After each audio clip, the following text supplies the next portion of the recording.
Hello everyone, welcome to my channel success tips. আমি কোয়েলি। আজকে আমি তোমাদের করাবো জাতীয় আয়ের পরিমাপ থেকে উৎপাদন শুমারি পদ্ধতি বা ন্যাশনাল ইনকাম অ্যাকাউন্ট থেকে আমরা আজকে করাবো census of production method or production method.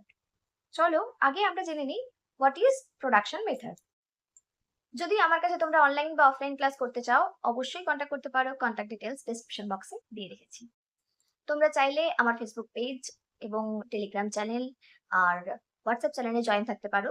Telegram channel, WhatsApp channel এইগুলোতে আমি তোমাদের বিভিন্ন ধরনের এমসিকিউ গুলো কুইজ আকারে দিয়ে থাকি, তো তোমরা সেগুলো অ্যাটেন্ড করতে পারো। উৎপাদন শুমারি পদ্ধতি আমাদের মোটামুটি সংজ্ঞাগুলো মোরাললেস কাছাকাছি একই রকম, কিন্তু আমাদের একটু দেখতে হবে কোনটা কি। আগেরটা কি ছিল? আয় শুমারি পদ্ধতি আমরা আগে পড়েছিলাম। আয় শুমারি পদ্ধতিতে কি ছিল বলো? আয় শুমারি পদ্ধতি বা সেন্সাস অফ ইনকাম মেথডে কি পড়েছিলে? কাকে বলে? কি পড়েছিলে? যে চারটে ইউনিট ছিল, যে চারটে ফ্যাক্টরস অফ প্রোডাকশন বা উৎপাদনের উপকরণ ছিল, তাদের যে আয় সেটা যোগ করলে এক বছরের মধ্যে সেটাকে যোগ করলে আমরা পাবো আয় শুমারি পদ্ধতি। এবার আজকে যেটা পড়ছি সেটা হলো কি?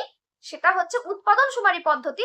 আজকে যেটা জানবো সেটা হচ্ছে যে দ্রব্য সামগ্রী এক বছরের মধ্যে, একটি দেশে এক বছরের মধ্যে যে পরিমাণ দ্রব্য সামগ্রী উৎপাদন হয় তার অর্থমূল্যকে আমরা কি বলবো?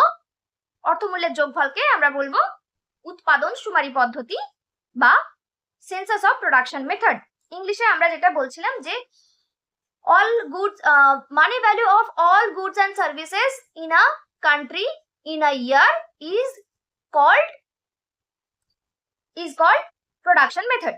ঠিক আছে, এইবার আমরা এইটা যেটা এখানে আমাদের বলছে একাধিকবার গণনা করা হতে পারে, হয়ে যেতে পারে, হতে পারে না, হয়ে যেতে পারে, কিন্তু একাধিকবার গণনা করব না। তার জন্য আমাদের কিছু প্রিকশন মেনটেন করতে হবে। প্রিকশনের জায়গাতে আমরা যেটা জানবো সেটা হচ্ছে যে প্রিকশনের আগে আমরা এই একাধিকবার গণনার ভুল যাতে না হয় তাই জন্য উৎপাদন শুমারি পদ্ধতির দুটো পদ্ধতি আছে, যে কোনো একটা করব। ঠিক আছে, উৎপাদন শুমারি পদ্ধতি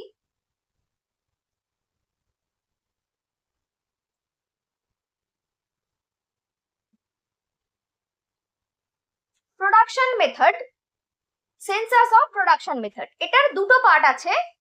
একটা হলো শেষ উৎপন্ন দ্রব্য পদ্ধতি বা ফাইনাল প্রোডাক্ট মেথড। এবার শেষ উৎপন্ন দ্রব্য পদ্ধতি আর একটা কি? আর একটা হচ্ছে ভ্যালু অ্যাডেড মেথড বা মূল্য সংযোজন পদ্ধতি। কি লিখলাম? মূল্য সংযোজন পদ্ধতি বা ভ্যালু অ্যাডেড মেথড। এই দুটো জিনিস জানার আগে আমরা আগে পড়েছিলাম দুটো দ্রব্য, একটা হচ্ছে অন্তর্বর্তী দ্রব্য আর একটা হচ্ছে শেষ স্তরের দ্রব্য। কার মনে আছে হাত তুলবে? আচ্ছা, আমি এখানে কি কি লিখলাম তাহলে? অন্তর্বর্তী দ্রব্য বা ইন্টারমিডিয়েট গুড, শেষ স্তরের দ্রব্য বা ফাইনাল গুড। বলো। আচ্ছা, এ কি বললো?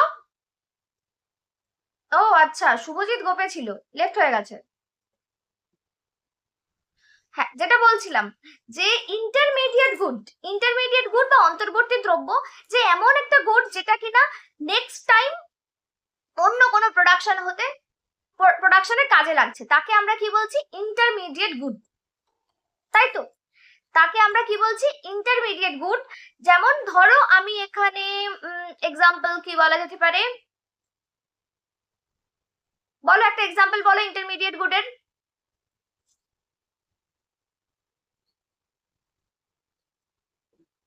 ধরো আমরা আগের দিন যেরকম ভাবে পড়েছি সেইভাবে একটু দেখবো। আমি কি কি বুঝিয়েছিলাম? কটন থেকে শার্ট হওয়া বুঝিয়েছিলাম না অন্য কিছু বুঝিয়েছিলাম অন্তর্বর্তী দ্রব্য আর এই দ্রব্য বোঝানোর সময়? আর শেষ স্তরের দ্রব্য যেগুলো অন্তর্বর্তী দ্রব্য নয়, মানে which are not intermediate good is called final good। ঠিক আছে, বলো আগের দিন আমি কি পড়িয়েছিলাম? অন্তর্বর্তী দ্রব্য আর ফাইনাল মানে ইন্টারমিডিয়েট গুড আর ফাইনাল গুড পড়ানোর সময় আমি কোন এক্সাম্পল নিয়েছিলাম?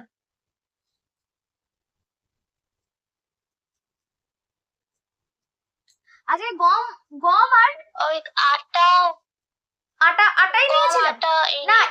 এটা আমি যেদিন লিখিয়েছিলাম সেটার কথা, আগের দিন যে লিখিয়েছিলাম সেটার কথা বলছি না, এর আগে যখন ক্লাসে বুঝিয়েছিলাম। আচ্ছা, গম আটা, ঠিক আছে, গম আটাটাই বোঝাচ্ছি। গম গম থেকে কি হতে পারে, ধরো আমি নিলাম 50 কেজি গম হয়েছে, ঠিক আছে, 50 কেজি গম হয়েছে। এই গমটা কি হয়ে গেল, কিছুটা গম গম আকারেই থেকে গেল, মানে কেউ হয়তো বাড়িতে নিয়ে এসে গমটাকে ডালিয়া করে খাবে বা কিছু, ধরো এরকম গম হিসেবেই থেকে গেল 10 কেজি। আর এই গমটা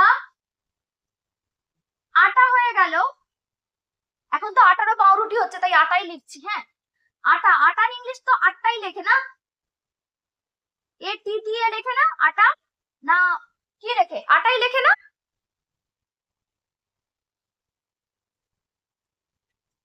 আটা আটা হয়ে গেল কত কেজি, 40 কেজি। আচ্ছা, এই যে আটা, তার মানে 40 কেজি, 40 কেজি বিট, 40 কেজি বিটটা কি হবে, বা গম, 40 কেজি গমটা কি হবে, কোন good, intermediate good or final good? এইটা গম আকারে, গম বা গমের আকারেই থেকে গেছে, তাই এটা কি হয়ে যাচ্ছে, ফাইনাল গুড, ফাইনাল গুড বা শেষ স্তরের দ্রব্য।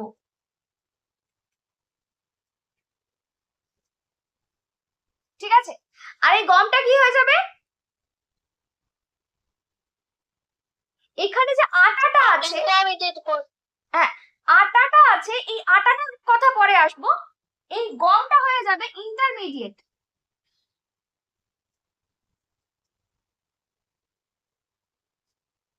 বা অন্তর্বর্তী দ্রব্য। এইবার এই আটা থেকে কি হতে পারে, আটাটা আটা আকারেই থেকে গেল, কেউ বাড়িতে নিয়ে গেল ময়দা করবে, ওই কি বলে রুটি করবে বলে, ঠিক আছে, এবার এইটা আমরা কি বলছি, এইটা হয়ে যাবে, এইটা হয়ে যাবে কি, ফাইনাল গুড, ফাইনাল গুড বা শেষ শেষ স্তরের দ্রব্য।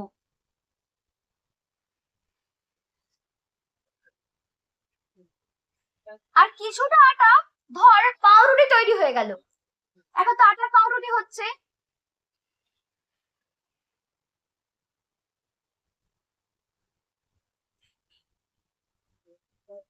ঠিক আছে, এখানে আমি ধরলাম 40 কেজি ছিল, এখানে ধর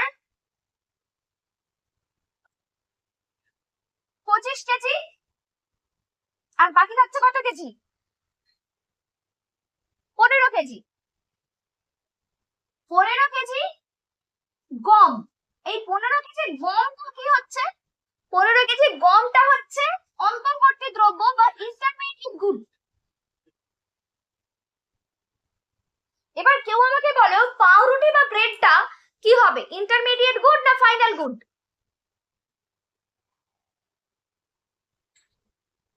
অন্তর্বর্তী গুড। কেন, পাউরুটির পরে আর কি হবে, হ্যাঁ পাউরুটির পরে ওই টোস্ট বিস্কুট আর হতে পারে, টোস্ট করতে, টোস্ট টাইপের বিস্কুট যেগুলো হয় সেগুলো হয়, ঠিক আছে, আমরা অতদূর যাচ্ছি না। পাউরুটিটা কি, পাউরুটি আমরা পাউরুটি হিসেবেই তো খাই, আর কি হবে, আর তো কিছু হবে না, তখন এই পাউরুটিটাকে আমরা কি বলবো, পাউরুটির তো আর পরে আর কিছু নেই, পাউরুটি করতে যে গমটা লেগেছে, গম নয় সরি, এটা আটা হবে, যে আটাটা লেগেছে সেই আটাটা অন্তর্বর্তী বা ইন্টারমিডিয়েট গুড, কিন্তু যে পাউরুটিটা লাস্ট অব্দি থেকে গেল, পাউরুটি তো পাউরুটিই থেকে যাবে, পাউরুটি কি হবে, পাউরুটি হিসেবেই থেকে যাবে।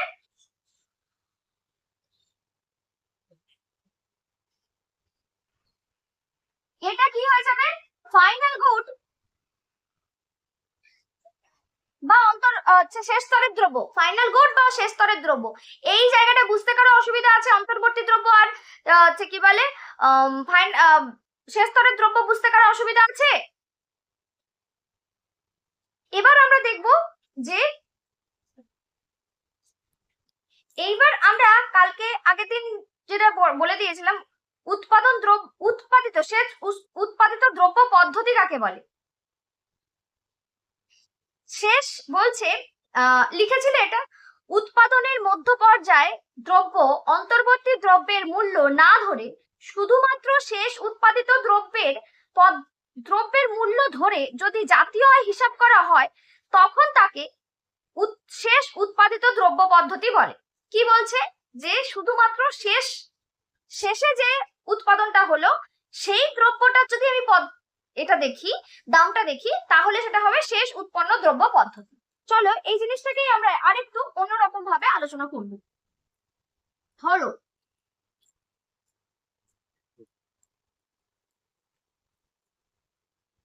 গম বা বিট, এইটার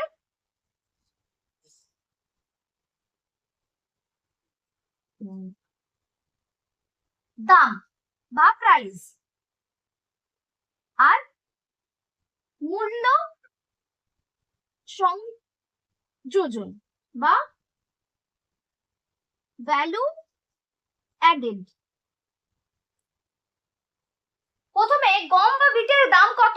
ধরো হয়েছে 1000 টাকা, 1000 টাকার গম বা বিট হয়েছে। এবার ভাবো যে গম আর বিট তৈরি করতে কত টাকা উৎপাদন খরচ, মানে যারা হচ্ছে ধরো চাষিদের খরচ হয়েছে 1000 টাকা, তো ভ্যালু অ্যাডেডে এটা আসবে 1000 টাকা।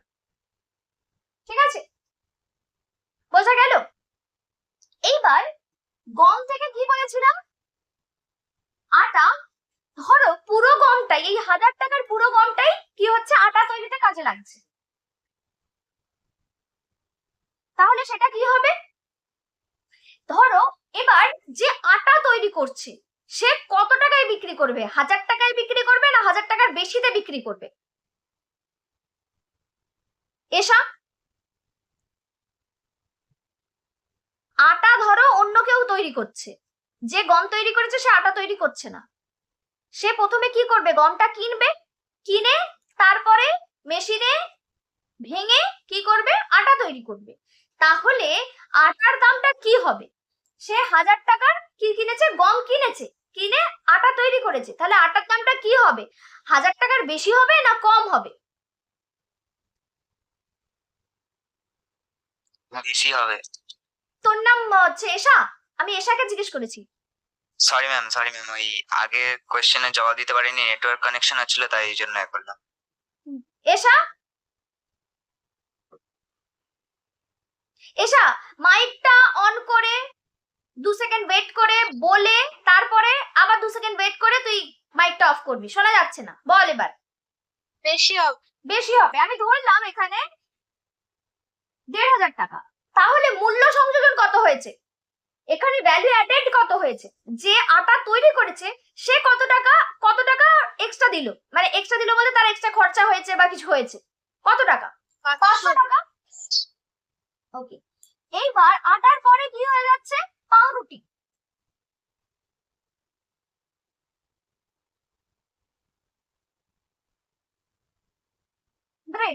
ব্রেডের বেলা এবার ধরো ব্রেডের দাম কি হবে? 1500 টাকার বেশি, যে ব্রেড তৈরি করছে আরো একটু বেশি খরচাপাতি করে, এটার দাম ধরো আমি নিলাম 1700 টাকা।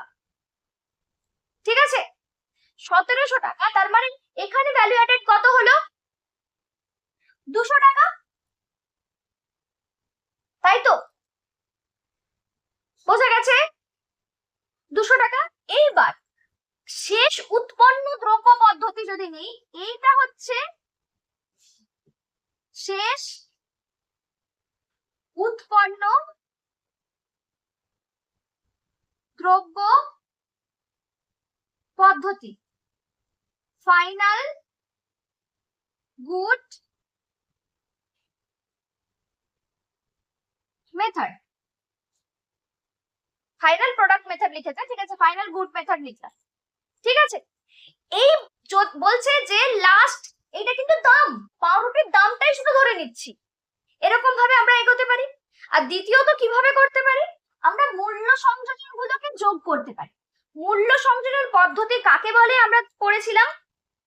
মূল্য সংযোজন পদ্ধতি কাকে বলে? এইটা কি বলেছে? শুধুমাত্র শেষে যে প্রাইসটা আসছে, at the end of the production যে প্রাইসটা আসছে সেটাকে আমরা ধরলে আমরা শেষ উৎপন্ন দ্রব্য পদ্ধতি বা ফাইনাল গুড মেথড পাচ্ছি। আর একটা উৎপাদিত বলছে উৎপাদিত দ্রব্যের মূল্য উপাদানটির প্রতিটি স্তরে যে পরিমাণ অতিরিক্ত মূল্য সৃষ্টি হচ্ছে তার যোগফলের মাধ্যমে প্রকাশ করে জাতীয় আয়ের হিসাব করা হয়, তাহলে তাকে আমরা কি বলবো? মূল্য সংযোজন পদ্ধতি। বলছে প্রতিটি স্তরে অতিরিক্ত মূল্য যেটা যোগ হচ্ছে, প্রথম স্তর 1000, এইটাতেও 1000 টাকা, কারণ 1000 টাকাই তৈরি করতে লেগেছিল, 1000 টাকা। দ্বিতীয় স্তরে এক্সট্রা কত? 500। তৃতীয় স্তরে এক্সট্রা কত? 200। এই রকম মাঝখানের মানে প্রত্যেকটা স্তরে কতটা অ্যাড হচ্ছে সেইগুলোকে নিয়ে আমরা যদি যোগ করে বের করি, আচ্ছা যোগ করলে কত হবে বলো? এটা 1000, 500, 200 যোগ করলে কত হবে?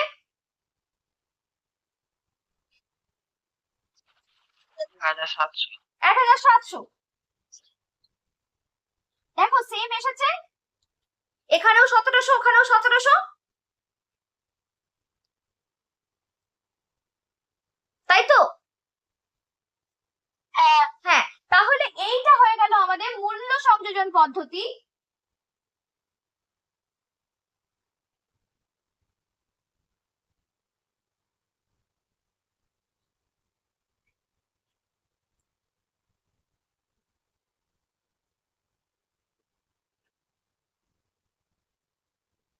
ভ্যালু অ্যাডেড মেথড হয়ে গেল।